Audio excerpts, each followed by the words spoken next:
Assalamualaikum warahmatullahi wabarakatuh. Perkenalkan, saya Sally Ansa Maulida, calon guru penggerak angkatan 10 dari SMA Negeri 18 Kabupaten Tangerang.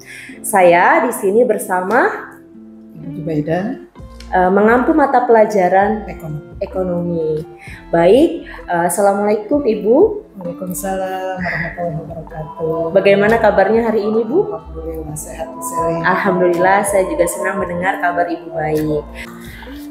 Baik Ibu, hari ini kita mengadakan percakapan pro-observasi sebelum nanti saya mengamati jalannya pembelajaran yang Ibu lakukan di kelas, atau sebelum saya melakukan proses supervisi kelas ya Bu. Baik Bu, adapun untuk tujuan dari dilakukannya supervisi ini Bu adalah untuk mengetahui dan juga mengevaluasi jalannya proses pembelajaran yang tentunya akan Ibu lakukan di kelas, dan juga dari percakapan praobservasi ini diharapkan Ibu lebih mempersiapkan ya Bu ya untuk proses pembelajaran nantinya, yang tentunya harapannya memberikan pembelajaran yang terbaik ya Bu bagi murid. Insyaallah. Baik Ibu, ada beberapa pertanyaan yang akan saya sampaikan kepada Ibu. Yang pertama adalah berkaitan dengan tujuan pembelajaran Bu. Apa tujuan pembelajaran yang akan Ibu capai? Terkait dengan tujuan pembelajaran yang ingin dicapai, ini yang pertama adalah siswa mampu mendeskripsikan pendapatan nasional. Kemudian yang kedua, siswa mampu menyajikan hasil perhitungan pendapatan nasional. Dan yang ketiga adalah siswa mampu menguraikan kesenjangan ekonomi yang terjadi di dalam perekonomian. Itu ketiga tujuan pembelajaran yang ingin dicapai. Oke, baik Ibu. Jadi adapun tujuan pembelajaran yang akan Ibu capai, yang pertama siswa ini dapat mendeskripsikan mengenai pengertian dari pendapatan nasional, kemudian menyajikan hasil perhitungan ya Bu dari pendapatan nasional, serta untuk kesenjangan dari dalam ekonomi. Dari perekonomian. Baik Ibu. Kemudian Bu, bagaimana dengan area pengembangan yang ingin Ibu capai atau ingin saya melakukan observasi seperti itu Bu? Area pengembangan yang ingin kita capai itu yang terkait dengan kompetensi pedagogik. Baik Ibu. Nah, kompetensi pedagogik ini ada beberapa hal, yaitu yang pertama adalah bagaimana keaktifan peserta didik di dalam kelas saat pembelajaran. Kemudian yang kedua adalah metode pengembangan diskusi.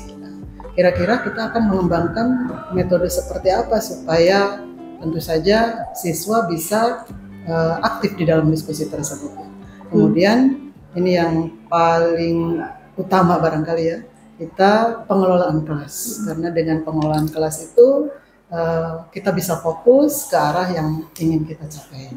Baik Ibu, berarti untuk area pengembangan yang hendak Ibu capai itu yang pertama mengenai keaktifan peserta didik di kelas, kemudian juga untuk pengembangan metode diskusi ya Bu ya, yang harapannya mungkin akan interaktif gitu ya, masing-masing peserta didik dalam kelompoknya, kemudian mengenai pengelolaan kelas. Baik Ibu. Kemudian Bu, bagaimana dengan area pengembangan yang hendak Ibu capai di kelas yang terkait dalam strategi, kemudian model, serta metode pembelajaran yang akan Ibu lakukan? Terkait dengan strategi yang dipersiapkan itu, kita coba membuat kelompok yang heterogen ya. Kemudian kita juga menggunakan media Canva, ada juga kita menggunakan video pembelajaran nanti ya. Kemudian juga ada beberapa yang kita gunakan juga, yaitu InFocus ya, kemudian seperti biasa spidol, alat tulis dan lain sebagainya, itu kita akan gunakan di dalam pembelajaran. Baik Ibu, berarti rencana yang akan Ibu lakukan untuk pembelajaran di dalam kelas ini menggunakan strategi pembelajaran yang berdiferensiasi, yang terintegrasi dengan pembelajaran sosial emosional, menggunakan media pembelajaran dimulai dari Canva, video pembelajaran, bahan ajar interaktif, Infocus, laptop, dan lain sebagainya.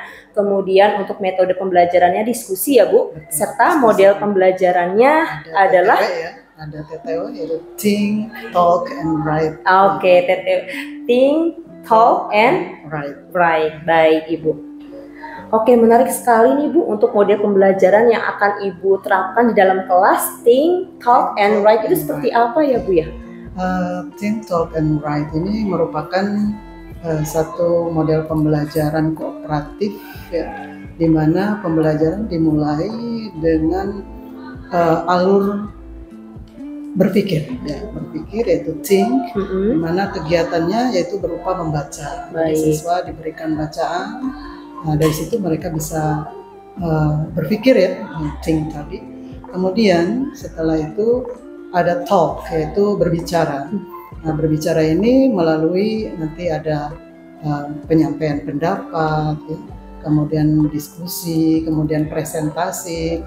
Ini kita ingin mengeksplor ya kemampuan talk di sini.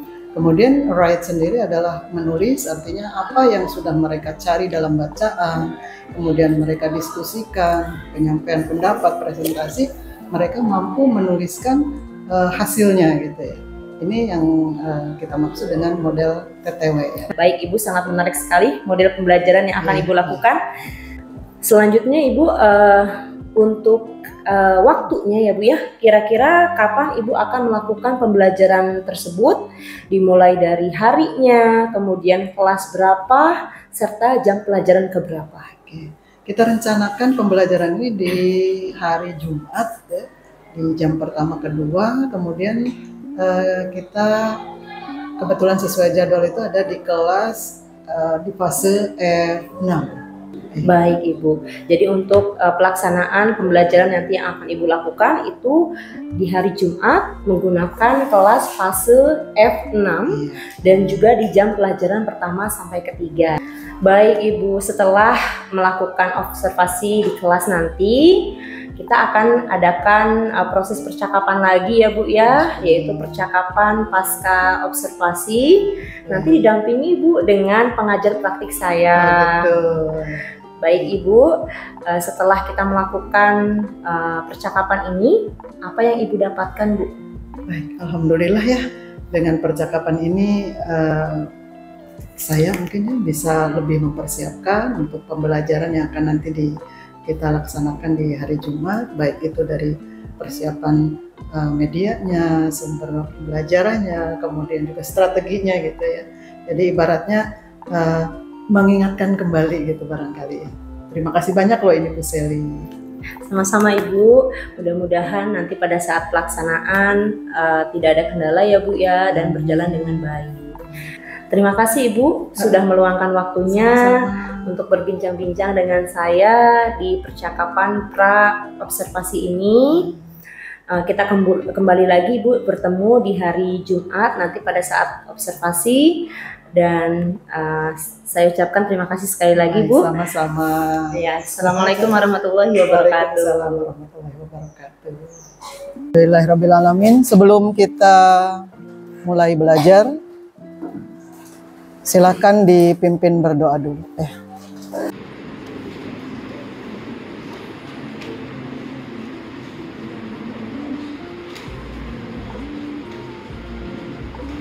Udah jajan, sudah makan, sudah minum juga. Iya, sekarang tolong periksa apakah sampah bekas makan tadi ada di kolong kalian, di kolong meja. Mana dia? Oh iya. Adiansyah, masuk ke pembelajaran. Materi kita pada pertemuan kali ini adalah tentang pendapatan nasional. Ya. Nah, semua pendapatan dikumpulkan, pendapatan masyarakat, dalam satu negara dalam periode tertentu nanti akan membentuk yang namanya pendapatan nasional. Nah, jadi kita nanti akan membahas tentang pendapatan nasional. Apa pentingnya membahas tentang pendapatan nasional ini? Ya? Jadi pendapatan nasional ini adalah materi ekonomi yang menginternasional. Makanya pendapatan nasional masuk kepada sektor ya, masuk kepada kajian ekonomi internasional. Sehingga di dalamnya nanti kalian akan menemukan istilah-istilah yang bukan hanya diterjemahkan ke dalam bahasa Indonesia, tetapi juga kita akan menggunakan istilah-istilah yang sifatnya internasional, yaitu menggunakan kata-kata bahasa Inggris, gitu ya. Jadi nanti ada dikenal GNP, ya, Gross National Product. Kemudian yang lain-lain, itu semua adalah bahasa-bahasa yang dikenal dalam dunia internasional. Baik, itu tentang pendapatan nasional. Oke, kita akan coba supaya lebih fokus gitu ya. Kita akan bikin ice breaking nih. Tepuk pagi, tepuk siang, tepuk sore, tepuk malam. Ya, ini kita ada 30 siswa. Kita akan buat kelompok dan kelompok sudah kita buat, di mana satu kelompoknya bisa rata ya, satu kelompok terdiri atas 5 orang. Kita akan buat 6 kelompok.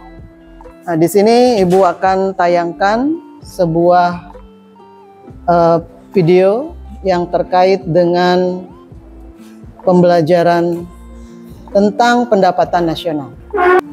Mengutip data dari Bank Dunia, produk domestik bruto atau PDB negara-negara di Asia Tenggara memiliki nilai total sebesar 3.343,36 miliar dolar Amerika Serikat sepanjang 2021.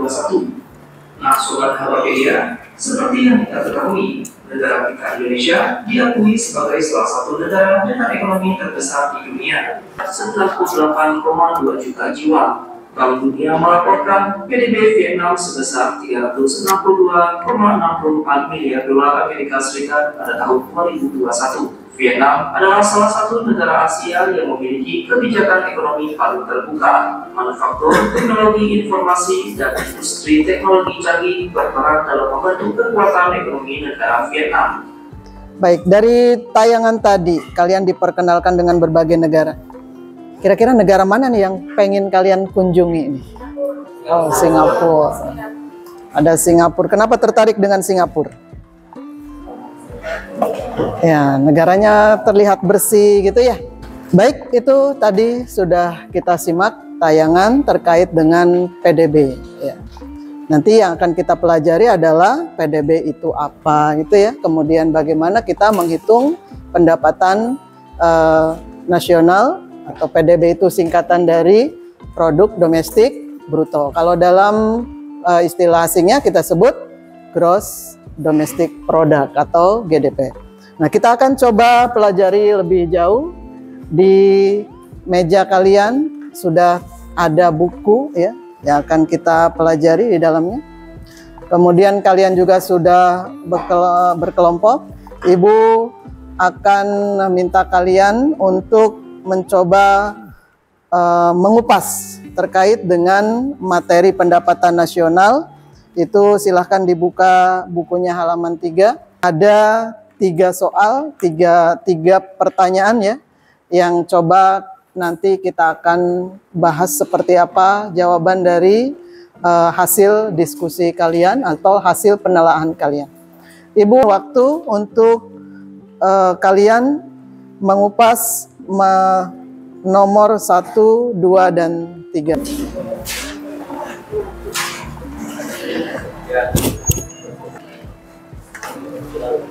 Kita akan coba presentasikan hasil diskusi kalian ya. Jadi Ibu minta masing-masing perwakilan kelompok untuk ke depan ngambil undian mana kelompok yang akan maju terlebih dahulu. Kami akan mempresentasikan hasil diskusi kelompok kami beberapa lembaga internasional melakukan riset mengenai biodiversitas pendapatan nasional negara-negara dunia. Hal ini menunjukkan bahwa data pendapatan nasional sangat penting bagi pembangunan ekonomi negara. Baik, kelompok 1, 2, 3 cukup baik mempresentasikannya ya, baik dari isi maupun bagaimana menjawab pertanyaan dari temannya. Kemudian tadi ada sedikit berbeda pendapat barangkali ya, terkait dengan nomor 1, bahwa pendapatan nasional, perhitungan pendapatan nasional itu memberikan manfaat yang cukup besar dalam kita mempelajari, mengetahui ya. Yang pertama tadi ya, ada yang menjawab C, ada yang menjawab D gitu ya. Nah, kita tahu bahwa salah satu manfaat dalam perhitungan pendapatan nasional adalah bisa dijadikan sebagai pedoman dalam melaksanakan sebuah kebijakan atau menentukan sebuah kebijakan negara. Baik itu, kemudian insya Allah pertemuan yang akan datang kita akan kupas tentang cara menghitung pendapatan nasional. Untuk hari ini kita cukupkan dengan, kita tutup dengan baca hamdalah. Alhamdulillahirrahmanirrahim. Silakan kepada ketua kelas untuk memimpin doa.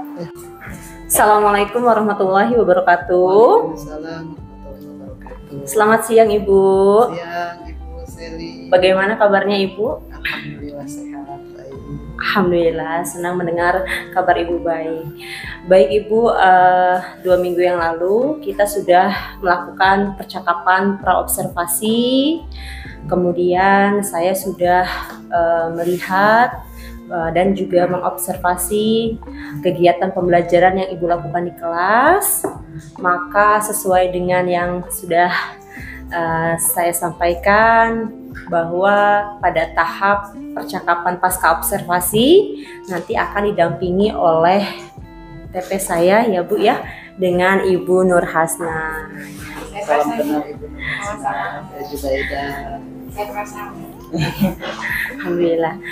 Baik Ibu, dari kegiatan pembelajaran yang sudah Ibu lakukan di kelas, bagaimana Ibu menilai sendiri performa dalam kompetensi yang Ibu akan kembangkan?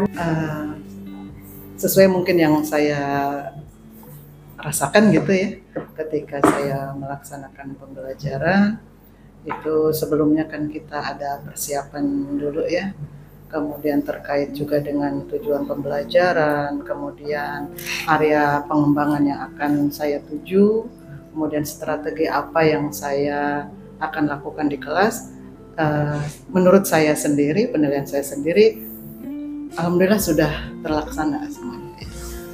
Dari pengembangan, siswa juga aktif dalam berdiskusi, kemudian juga mengembangkan metode diskusi, cukup bagus lah menurut saya, karena memang umpan balik dari siswa juga oke gitu ya. Baik Ibu, apa yang membuat Ibu merasa demikian? Saya merasa demikian karena ada indikator-indikator gitu ya, yang mungkin ini saya udah masuk belum nih gitu ya. Dan alhamdulillah masuk, walaupun nggak sempurna barangkali ya, pasti ada kekurangan-kekurangan, tapi secara keseluruhan saya merasa sudah masuk semua gitu ya, unsur-unsur yang ingin saya sampaikan tadi. Baik Ibu, bolehkah Bu saya menyampaikan hasil pengamatan saya? Silakan Bu Seli. Baik Ibu, pada saat Ibu melakukan pembelajaran di kelas, saya mengamati memang pada saat awal ya Bu, di tahap awal untuk mengaktifkan peserta didik, Ibu dengan ice breaking, kemudian Ibu juga menanyakan bagaimana kabar peserta didik ya Bu ya pada saat itu, serta pada strategi pembelajaran yang sudah Ibu buat, Ibu menerapkan berbagai model problem based learning dan juga TTW ya Bu ya. TTW itu talk, think, and write, dan juga Ibu menerapkan metode diskusi ya Bu, dengan harapan agar peserta didik pada saat proses pembelajaran itu dapat berpartisipasi aktif, berani mengemukakan pendapat. Tentunya harapan Ibu kan pembelajaran ini berpihak pada murid ya Bu.